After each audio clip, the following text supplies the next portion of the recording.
Okay. So here's the thing I'm thinking of.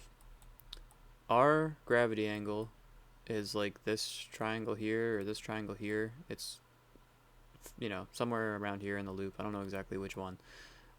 It's not 90 degrees. If it was 90 degrees, if we had this triangle, any forward speed we have would be going straight downwards if we're facing this direction, like there's no amount of forward speed, there's no facing angle you could have with this rotation that would cause you to move in this axis, like this way. But we don't have 90-degree gravity. We have something over here, which means that if Sonic's facing this direction and he moves forwards, he's moving away from where we want him to land. He's going this way. And as he rotates, like as he turns, um, at this point, with this gravity angle, forwards is basically neutral. Any speed that we have in our F speed isn't making us land sooner or later.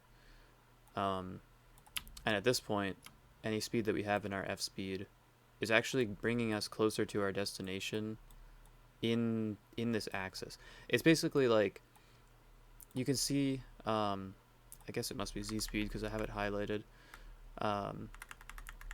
So the Z axis is this one. That's the Z axis. And we have a whole bunch of negative speed. We've got negative 9.98 here, but only 7.81 in the axis. And part of that's because, we're moving downward slightly. Like there's a triangle being formed here. We're not going straight in the Z axis, we're going down like this.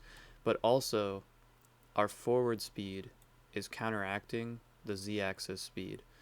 Like if I were to just like give myself a bunch of forward speed, the Z speed should go up or down. It's getting lesser because the more forward speed I have, the more I'm not getting pulled in this direction.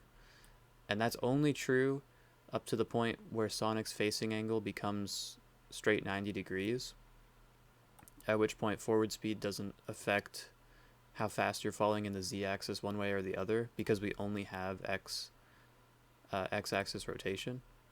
This would be way more complicated if we had both of these, but we only have X, which means that when we're facing straight to the side, our forward speed has no effect whatsoever on the Z-axis.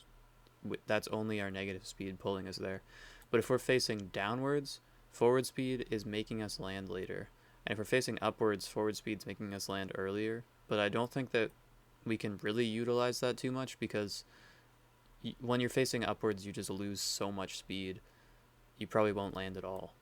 But I think this might be why holding a direction is giving better results than turning, because when you look at turning, like, it's pretty slow.